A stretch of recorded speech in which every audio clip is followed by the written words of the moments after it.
اعوذ باللہ من الشیطان الرجیم بسم اللہ الرحمن الرحیم صلی اللہ علیہ حبیبہ محمد وآلہ وصحبہ وبارک وسلم۔ قرآن پاک آج سے 1400-1500 سال پہلے اس کا نزول ہوا، تو اس وقت سب جانتے ہیں کہ اس وقت حالات کیا تھے۔ ٹیکنالوجی کا کوئی وجود نہیں تھا جو کہ آج ہم جس سے ہمارا واسطہ ہے۔ تو قرآن حکیم نے چونکہ قیامت تک کے لیے یہ راہ نور ہدایت ہے، تو تمام آنے والے اور گزرے ہوئے واقعات کا بھی ذکر کر دیا، جو پیش آنے والے ان کا بھی، جو آخرت میں پیش آئیں گے ان کا بھی۔ تو بعض دنیا کے معاملات ایسے ہیں کہ جو وقت کے ساتھ ساتھ جن کے مطالب اور مفاہیم جو ہیں وہ ظاہر ہوتے جا رہے ہیں۔ قرآن حکیم نے ان کو اب آپ مثال کے طور پہ کہ عرب کی سرزمین ایگریکلچر کا وجود نہیں، ریگستان، خشک پہاڑ، پانی کا وجود نہیں، بہت مطلب کہ کم پانی کی دستیابی، اور ان حالات میں جس میں پانی بھی اوپر جھگڑے میں سینکڑوں افراد قتل ہو جاتے تھے اور خاندانی دشمنیاں بن جاتی تھی صرف گھوڑے کو پانی پلانے پہ، اور پانی بہت بڑی نعمت، اس کی کامیابی دستیاب نہیں۔ اس کے باوجود قرآن پاک نے جب یہ فرمایا قرآن میں آج سے 1400 سال 1400-1500 سال پہلے کہ ہم نے ہر چیز کو پانی سے پیدا کیا، تو یہ اس وقت بھی ضرور جو غور و فکر کرنے والے لوگ ہیں اس پہ انہوں نے بہت غور و فکر کیا ہوگا اور حیرت سے اپنی انگلیاں دانتوں میں دبائی ہوں گی۔ تو آج سائنس نے یہ ثابت کر دیا۔ اسی طرح چاند، ستاروں کی اور سورج کی منزلیں کہ ہر چیز اپنے آربٹ میں ہے اور وہ مسلسل مطلب موو کر رہی ہے اور اپنے آربٹ میں موو کر رہی ہے۔ اللہ تعالیٰ نے ان کی منزلیں مقرر کی ہوئی ہیں، اور جب تک یہ پوری طرح سائنس نے اس کو مطلب کہ اسٹیبلش نہیں کر دیا کہ زمین کیسے، جو ہمارا سولر سسٹم اور یہ زمین کیسے اپنے سورج کے گرد گھوم رہی ہے، ہمارے بہت بڑے بڑے عنوان ہیں بھی جن کی پارسائی میں، جن کی عظمت میں کوئی شک نہیں، انہوں نے بھی وہ بھی اس کو نہیں سمجھ سکے تھے۔ انہوں نے ان کی آپ کو ملے گا لٹریچر کے، وہ کہہ رہے ہیں کہ سورج زمین کے گرد گھوم رہا ہے۔ اسی طرح سائنس میں بھی آپ کو پتہ ہی ہے کہ کس طرح سے یہ کتنے مشکلات سے گزر کے لوگوں نے تکلیفیں اٹھا کے یہ سائنسی جو حقیقتیں ہیں یہ قرآن کے ساتھ ٹیلی ہوتی جا رہی ہیں۔ اسی طرح آپ دیکھ لیں جو سورہ نور میں جو آیت ہے جس میں سمندر کی جو طے بطے اندھیرے ہیں ان کا ذکر ہے، بڑی حیرت انگیز اور حیران کن اور بڑی پرتاثیر آیت ہے۔ تو وہ آیت کہتے ہیں کہ جب کسی سائنسدان نے اس کو پڑھا تو وہ خود حیرت زدہ ہو گیا۔ اس نے کہا کہ جس نے بھی یہ بک لکھی ہے، کیونکہ وہ تو غیر مسلم تو کہتے ہیں نا کہ حضور پاک صلی اللہ علیہ وسلم رحمت عالم نے خود اس کو لکھا ہے، تو انہوں نے تو بہت عرصہ سمندروں میں گزارا ہوگا، سمندروں کی زندگی اور اس کے جو اس کے مطلب وقت گزارنے کے ساتھ ہی جتنا اس آیت میں جو بیان کیا گیا ہے، تو جب ان کو پتہ چلا کہ نہیں جن سے یہ قرآن پاک منسوب ہے، حضور پاک رحمت عالم رحمت للعالمین سید المرسلین خاتم النبیین صلی اللہ علیہ وآلہ وسلم، انہوں نے بظاہر سمندر اپنی پاک زندگی میں کبھی دیکھا ہی نہیں۔ آپ نے 2 سفر کیے تھے آؤٹ آف عربیہ پیننسولا کے باہر، اور دونوں سیریا کے تھے، اور خوشی کا سفر تھا سیریا کا، تو وہ اور حیرت زدہ ہو گئے۔ ان کا یہ تو پھر آیت وہی بندہ وہی لکھ سکتا ہے، یا جس نے یہ سمندر بنائے ہوں یا جس نے ساری زندگی اس میں گزاری ہو۔ تو وہ الٹیمیٹلی ہی بیکیم مسلم، جب اس کو اللہ نے اس کو توفیق دی کہ وہ اس طرح سے۔ اسی طرح ہمارا ایک بہت بڑا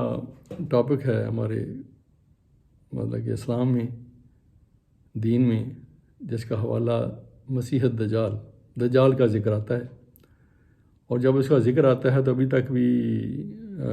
بعض منبر و محراب سے یہ کہا جاتا ہے کہ وہ دجال ایک گدھے پر سوار ہوگا، اور وہ دجال ایسے دائیں آنکھ سے کانا ہوگا، اندھا ہوگا، ایک آنکھ سے روشن ہوگا، وغیرہ وغیرہ، اور اس کی دوسری وہ فضا میں، ہوا میں جست لگائے گا، جمپ کرتا ہوا چلے گا، آسمان و زمین ایک اسٹیپ میں طے کر لے گا فاصلے کو. اس طرح کی روایتیں ہیں. اور وہی ہم یہ سمجھتے ہیں کہ شاید اس دور میں بھی جب ٹیکنالوجی ستاروں پہ کمندیں ڈال رہی ہے، آگے سے گلیکسیز سے آگے انسان اپنے بھیج رہا ہے اپنے انسٹرومنٹ اور انفارمیشن، اور سمندروں کی تہوں تک پہنچ رہا ہے، تو اس میں بھی ہم شاید یہی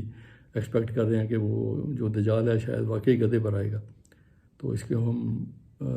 اس کو بھی سمجھنے کی ضرورت ہے تھوڑی سی. 2-4 روایتیں ہم اس کا ذکر کرتے ہیں کیونکہ ٹائم کے حساب سے.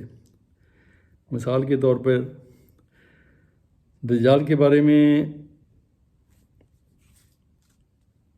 ایک چیز آئے گی کہ جب دجال ظاہر ہوگا اس کے چہرے کا رنگ سفید ہوگا اور اس کی دائیں آنکھ بینائی سے محروم ہوگی، جبکہ بائیں آنکھ درخشاں ستارے کی طرح چمکتی ہوگی. اب ہم قرآن پاک میں غور کریں یا اسلامی لٹریچر میں، تو جو دائیں طرف کا اشارہ ہے اصحاب الجامین سورہ واقعہ میں آتا ہے. دائیں طرف جب آئے گی تو اس کا مطلب نجات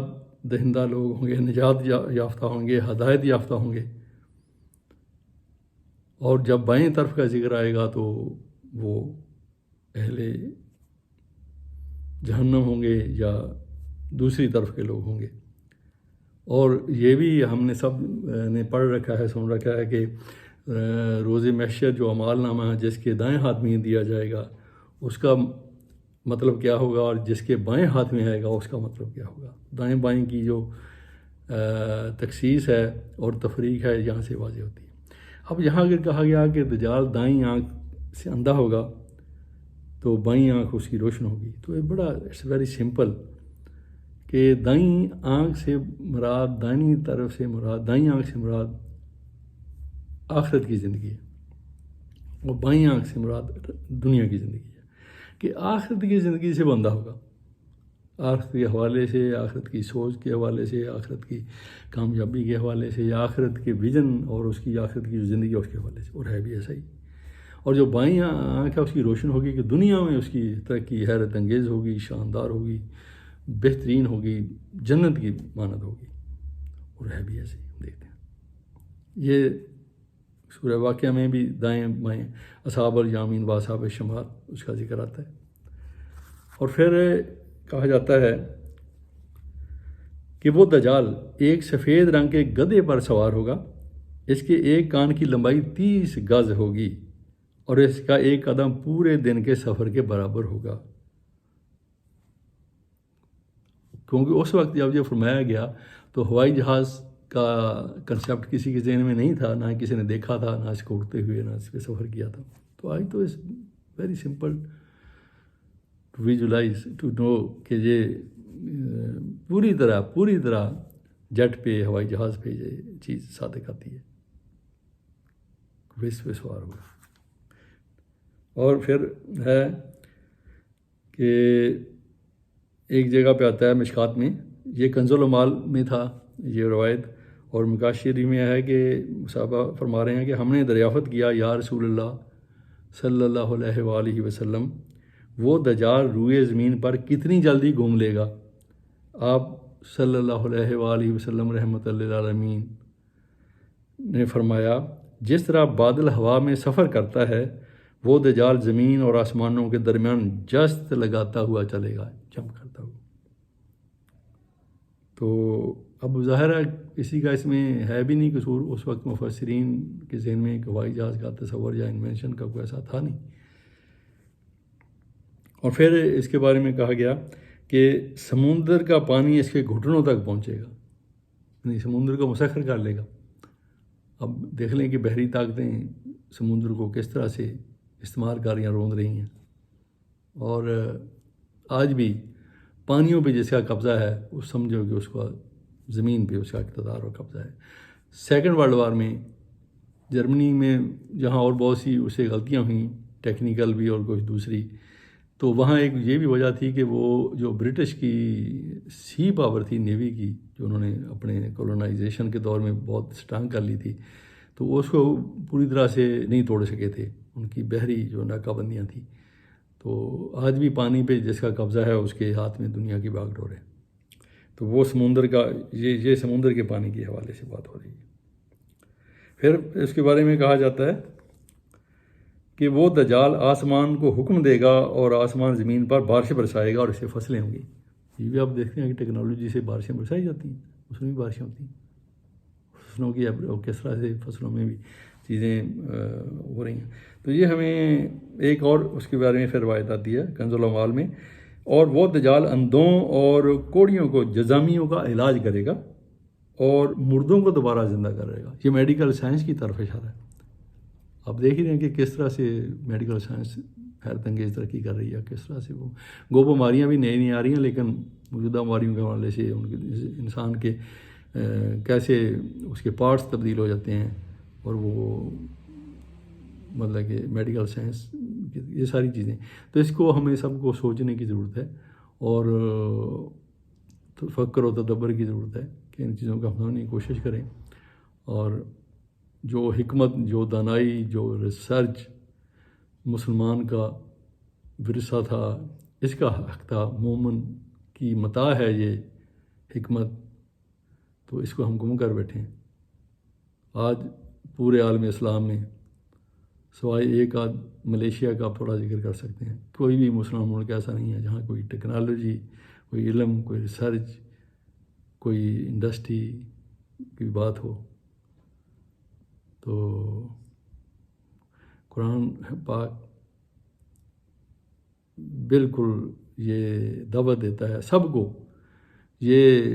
سب مسلمان بھلے کوئی گناہ گاری کیوں نہ ہو، اس کے لیے بھی دعوت عام دیتا ہے کہ وہ بھی اس میں، اس کو بھی تفکر و تدبر کا اتنا ہی حق ہے جتنا کسی مولانا صاحب کو، سب کے لیے دعوت ہے۔ اور سورہ الفرقان کی آیت نمبر 30 کو مت بھولیں، جس میں حضور پاک رحمت عالم صلی اللہ علیہ وسلم میدان محشر میں روز قیامت یہ شکوہ فرمائیں گے کہ اے میرے رب، اس میری امت نے قرآن کو چھوڑ رکھا تھا۔ صدق اللہ العظیم۔ الحمدللہ رب العالمین، رب اغفر وارحم وانت خیر الراحمین، ان اللہ یغفر الذنوب جميعا انہ هو الغفور الرحیم۔